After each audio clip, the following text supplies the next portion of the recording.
আসসালামু আলাইকুম। আমি নুরি, মাদ্রাসায় হিফজ পড়তাম। একদিন হুজুর ক্লাস শেষে আমাকে একটা তাবিজ দিলেন।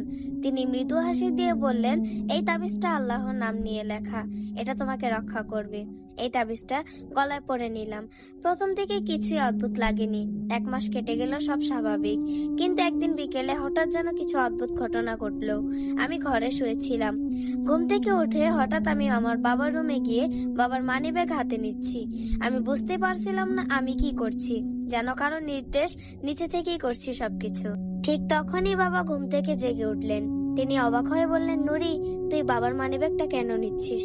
আমি চমকে উঠে বললাম, বাবা, আমি তো দেখছিলাম কেউ মানিব্যাগ নিচ্ছে, তাই। বাবা একটু হেসে ফেললেন। মা এসে বললেন, এইসব ঘুম করে দেখেছিস, আবার ভয় পাবি না। ওরা হেসে উড়িয়ে দিলেন, কিন্তু আমার বুকের ভেতর কেমন এক ঠান্ডা ভয় জমে গেল।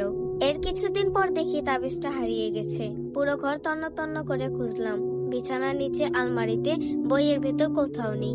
রাতগুলোতে অদ্ভুত স্বপ্ন দেখতে লাগলাম।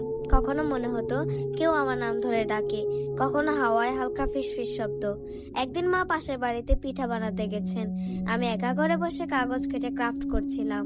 কাজ শেষ করে কাগজগুলো টেবিলে রেখে ঘুমিয়ে পড়লাম। স্বপ্নে দেখি আমি দরজা খুলে বাইরে যাচ্ছি। বাইরে কুয়াশা ছেয়ে আছে। এক মেয়ে দাঁড়িয়ে আছে, চুল লম্বা, মুখ দেখা যায় না। তার পাশে একটি কালো কুকুর স্থির চোখে তাকিয়ে আছে। মেয়েটা নিচু গলায় বলল, তুমি এখানে কেন এলে? আমি বললাম, আমি তো জানি না, নিজের ঘরেই ছিলাম।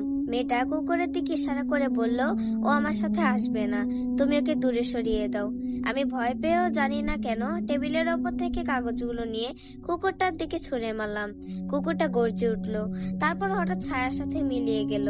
মেয়েটা আবার আমার দিকে তাকিয়ে হাসলো, ঠোঁটের কোণে এক চিলতে রহস্যময় হাসি।